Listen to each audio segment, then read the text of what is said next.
जय माता दोस्तों। किसी भी जातक की जन्म कुंडली के अंदर अगर मंगल और बुध ग्रह दोनों एक साथ बैठे हों किसी भी भाव में, तो जातक के जीवन पर अशुभ और शुभ दोनों तरह के कौन से मतलब प्रभाव कैसे डालता है, अशुभ प्रभाव कैसे डालता है और शुभ प्रभाव कैसे डालता है। साथ ही जब जन्म कुंडली किसी भाव में बैठे हैं मंगल और बुध ग्रह, तो अगर अशुभ प्रभाव डालते हैं तो उसका उपाय क्या होगा, तो इसी के बारे में आपको कुछ मैं विशेष जानकारी देने जा रही हूँ। तो जब मंगल शुभ होगा तो बुध भी शुभ होता है, लेकिन अगर मंगल ग्रह अशुभ होगा तो बुध भी अशुभ हो जाता है। अच्छी दशा में बुध खामोश यानी शांत रहता है, लेकिन नीच होने पर वह मंगल के साथ मिलकर दुगना अशुभ प्रभाव पैदा कर देता है। अपनी खुद की संतान 24 वर्ष की आयु तक तो शुभ फल देती है, लेकिन और जो स्त्री होती है वो भी उत्तम फल देने वाली होती है। उसके मुंह से निकला वाक्य है ब्रह्म वाक्य है, यानी कि सच होता है प्रत्येक वाक्य। और जब ये दोनों ग्रह किसी भाव में जन्म कुंडली के किसी भाव में बैठे हैं तो शुभ प्रभाव कौन कौन से होते हैं, कौन सी भाव में बैठ करके शुभ प्रभाव देते हैं। तो अगर ये दोनों ग्रह मंगल और बुध ग्रह पहले घर में बैठे हों, जन्म कुंडली के पहले घर बैठे, तो ऐसा जातक अपनी ससुराल को तारने वाला, धनवान तथा सारा धन सालों को अर्पण करने वाला होता है। और यही दोनों ग्रह जब दूसरे घर में बैठे हों तो 8वां घर खाली हो तो इस घर का प्रभाव शुभ होता है। और जो जातक होता है वो धनी होता है, उसको संतान का पूर्ण सुख मिलता तथा ससुराल उसकी अमीर होती है। और यही दोनों ग्रह जब तीसरे घर में बैठे हों, जन्म कुंडली के तीसरे घर में बैठे हो, तो ऐसे जातक का जो बड़ा भाई होता है उसका साथ मिलता है, साथ ही माता पिता का सुख भी प्राप्त होता है।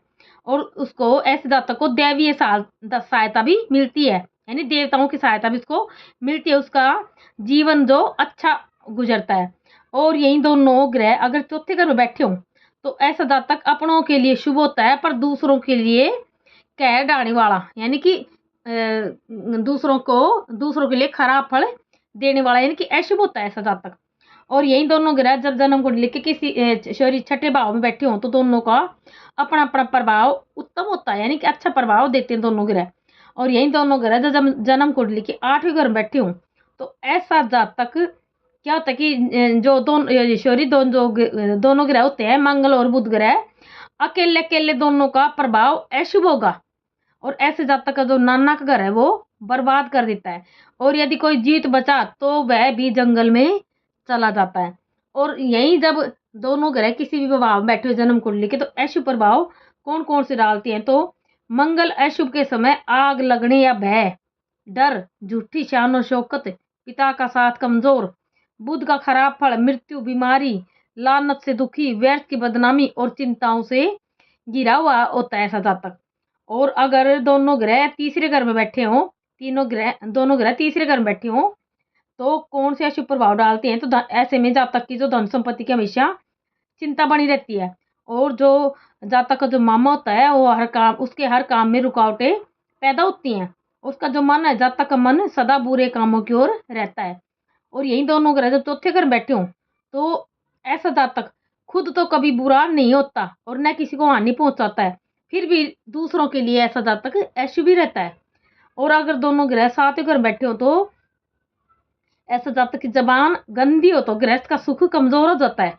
और बृहस्पति या शनि का साथ हो तो अधिक विष बढ़ जाता है, यानी कि ऐसे इंसान के जीवन में जहर बढ़ जाता है, शहद में रेत मिलने की तरह भाग्य का होता है। और स्त्री को, ऐसे जातक की जो स्त्री होती है उसको कष्ट मिलता है। तो और अगर दोनों ग्रह 8वें घर बैठे हों तो मामा का घर है जो खानदान को बर्बाद कर देता है।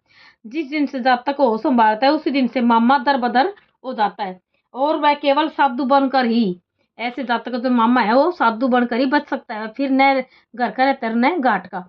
और यही दोनों ग्रह जब 11वें घर बैठे हों तो ऐसे जातक को शराब खोरी से आंख उसकी टेढ़ी, अगर ऐसा जातक शराब की लत डालता है, नहीं शराब पीता है, तो ऐसे आंख जातक की जो आंखें होती है वो टेढ़ी हो जाती है, उसकी जो धन संपत्ति है वो नष्ट हो जाती है, पिता और जो मकान होता है उसको अशुभ फल देते हैं।